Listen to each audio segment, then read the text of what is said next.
Good evening. I'm Krystalle Ramlakhan. Your local news starts right now.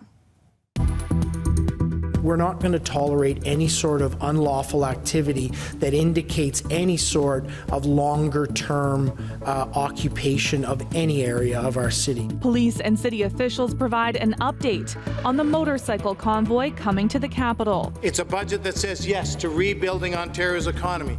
The Ford government tables a budget just days before the election campaign kicks off. At first glance, there are a lot of things in the plan that we like. Overall, however, there are a lot of questions. And the Glebe Community Association weighs in on the latest plan for Lansdowne. Ottawa police and city officials repeated their message today that they are ready this time for a big rolling protest in the city. Hundreds of people on motorcycles are expected to converge on the Capitol this weekend. There are fears it could turn into a repeat of the truck protest that happened earlier this year. But the city says it has learned its lessons from that incident and won't let this one get out of control. CBC's Rafi Boudjikanian has the details. Police have also shared the route the motorcycle rally will take on Saturday. At this morning's news conference, Interim Police Chief Steve Bell said riders are expected to gather at an unspecified site on Coventry Road before departing around 10:45 a.m. The plan organizers shared with police then has them making their way along the Vanier Parkway to Rideau Street, then to the Mackenzie King Bridge and into downtown for a short ride before heading to the 417 along Nicholas Street. You can also find this map at our website at cbc.ca/Ottawa. Ottawa police say they won't be charging the woman who danced on the tomb of the unknown soldier during the truck convoy protest. A video of her dancing became one of the most controversial images of the occupation. Police said this morning the woman had been identified, but later in an email, police said they spoke to the woman and that she showed remorse for her actions. They said they were satisfied that it was an isolated incident and that the woman won't do this again. The Ford government has tabled its long-awaited budget, and it's now all systems go for the election campaign. The budget forms the backbone of what Doug Ford's PCs promised to do if they win the June 2nd election. Mike Crawley reports. That was our Queen's Park reporter, Mike Crawley, reporting. And for more on the budget and what impact it could have here in Ottawa, I'm joined live by Ontario's Finance Minister, Peter Bethlenfalvy. Welcome, Minister. Pleasure to be with you, Krystalle. So some have criticized the timing of this budget right before an election campaign. If the PCs don't form government, this budget won't be implemented. What do you say to those who think this is just a political move?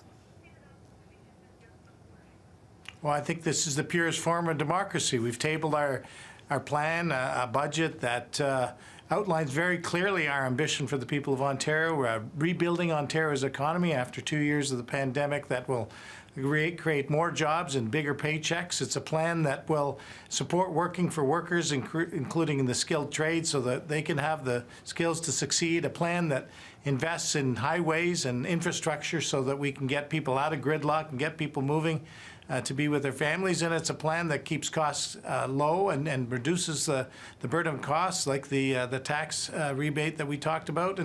And of course, it's a plan to keep Ontario open and invests in hospitals and more beds and more nurses and better home care. So it's a vision for Ontario. And of course, if the people of Ontario pass this bill by electing a Doug Ford majority, then we will table this bill when we come back to the legislature.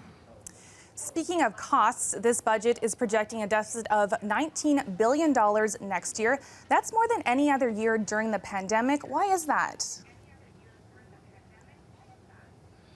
Well, first off, it's an ambitious plan that, as I said, invests and builds things and gets things done, because, you know, the previous government for 15 years, they talked about things like building hospitals or long-term care or highways, and they saw manufacturing jobs leave. We have a lot of investing to do to build those highways, to build those subways, to build bring back the manufacturing jobs. So this is a plan that does that. It's an ambitious plan, but at the same time, it's fiscally responsible because we'll be balancing the budget 2 years sooner than we said last year. The deficit has come down. So I think we've got the balance right here, and I think it's a good plan and one that will get things done for the people of Ontario.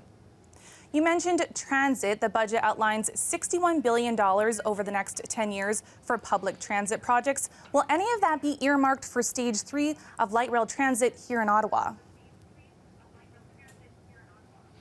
You know, we've got a lot of investment, as you say, for building transit. We're obviously supporting the build in Ottawa in terms of the previous commitments. We continue to build infrastructure and transit right across the province. And let me say this, you know, things like the Scarborough subway, I know that's not in Ottawa, that's in Toronto, but people were talking about that in the 80s. Nothing got done for 35 years. We're building transit in Ottawa, we're building transit in Scarborough, we're getting people moving, getting cars off the road with transit, and people being able to move and spend more time with their family and get to work. So we're getting it done. So Ottawa Mayor Jim Watson was hoping for more money for affordable housing. The budget says you're going to make it easier to build community housing through making the planning process easier. But community housing needs money. Is there any new money for community housing in the budget, and specifically here in Ottawa? We've put a lot of money into community housing. That will continue in this budget. It will be for communities right across Ontario, including Ottawa. We're helping on the housing supply by announcing that we have a target of 1.5 million new homes being built over the next 10 years. We're also helping Ottawa with the vacancy tax. In fact, the mayor and I spoke yesterday, and I highlighted to him we'll be supporting their request to implement a vacancy tax on homes because we want to build supply, we want to cut down red tape and build faster and build in communities where people want homes, and we're going to get that done, and that's part of our plan. I'm sure we're going to be talking to you more about all of this. We're going to have to leave it here for now. Thank you for this, Minister. Ontario's Finance Minister, Peter Bethlenfalvy. Today marks the National Day of Mourning for those who have died in the workplace. Around 200 people gathered in Vincent Massey Park for the ceremony. It's the first time since the pandemic began that the event has been held in person. Organizers say around 3 people die a day on the job in this country. The 6 victims of the Eastway tank explosion in January were mentioned during the ceremony, and a wreath was laid in their honor. Police in Arizona have arrested a man in the death of an Ottawa woman from 17 years ago. 45-year-old Barbara Kalo was killed in a motel room in Lake Havasu City while on vacation in 2005. She was a scientist with the Food Inspection Agency in Ottawa. Her killer was never found, but police reopened the case in 2018 and used DNA to establish probable cause and to issue an arrest warrant for a suspect on second-degree murder. On Monday, police arrested 60-year-old Stacy Childs in Santa Cruz, California. Weather specialist Terry Loretto joins us now. Now, Terry, you're hot off the press from your other teaching job. And speaking of hot, I hear we're in for some fab weather, but not quite gardening weather yet. Absolutely. I'm glad I could come in today because I get to talk a lot about sunshine and double-digit temperatures. Coming up, there's a new pitch to revitalize Lansdowne, but the Glebe Community Association says there's still a lot of questions to be answered. Our interview is next. Stay tuned. There's a new plan on the table to revitalize Lansdowne Park yet again. The Ottawa Sports and Entertainment Group is proposing a $330 million facelift paid for by the city. OSEG owns the Red Blacks and the Ottawa 67s that play at the city-owned stadium and arena.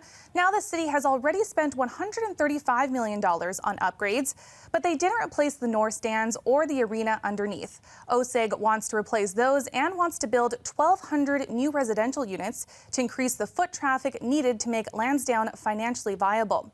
It's a complex deal that is going to committee next week, and some people think that's too soon.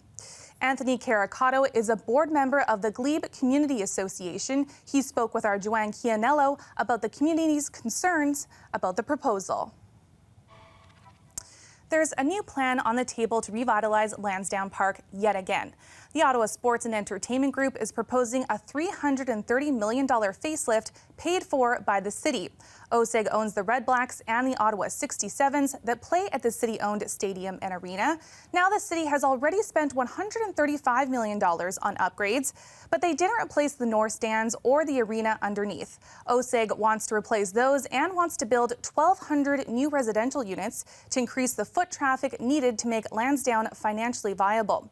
It's a complex deal that is going to committee next week, and some people think that's too soon. Anthony Caricato is a board member of the Glebe Community Association. He spoke with our Joanne Chianello about the community's concerns about the proposal.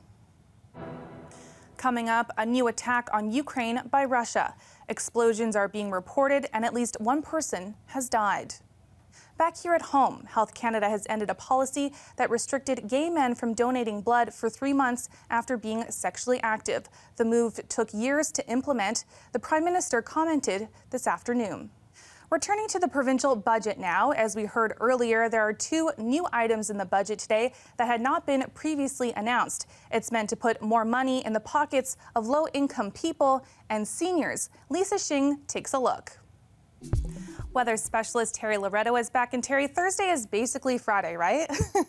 So how's the weekend looking? You're absolutely right. You know, I'm full-time faculty at the college is why I haven't been around here for a while. And yes, I finished grading yesterday. So it is a new Friday, and I'm happy to say, take a look at this, Krystalle. Up next, we go to Toronto Live, where the Raptors are flirting with history. No team has ever come back when 3 games down in a playoff series. Can they do it? Plus, it's the last period of the season for the Sens. No playoffs for the team this year, and it's their final home game tonight.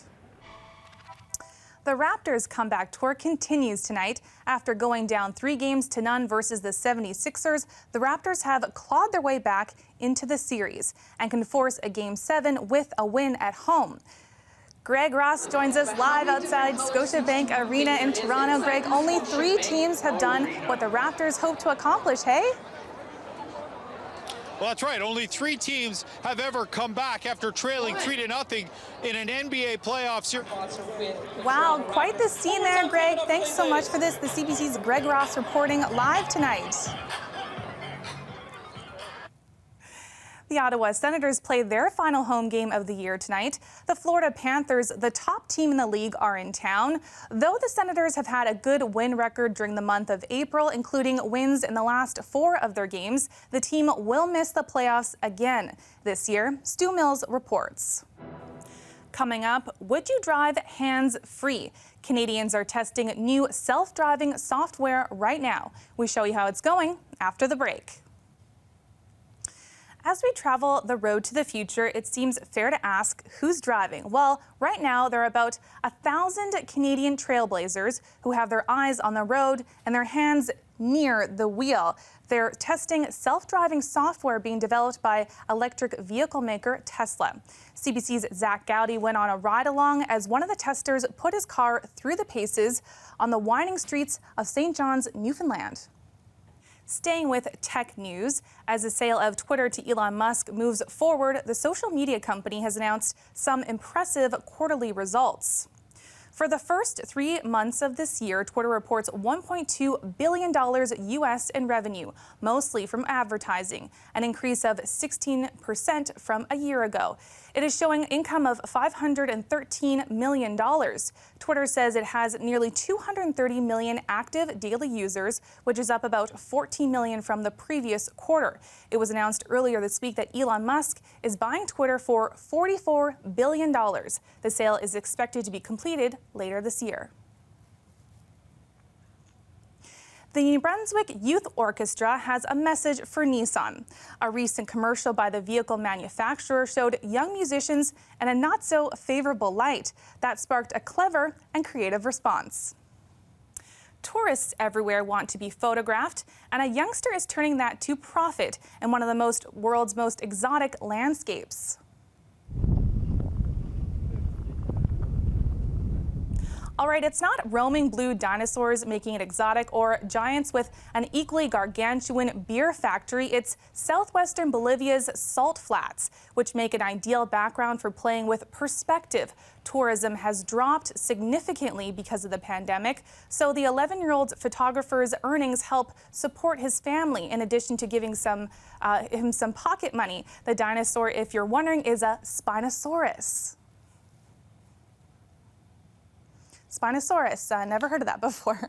That's our show for tonight. Thanks for joining me. Join me at 11 tonight for the latest news. Hope to see you there. And we are, of course, back at 6 tomorrow. Have a great evening, Ottawa.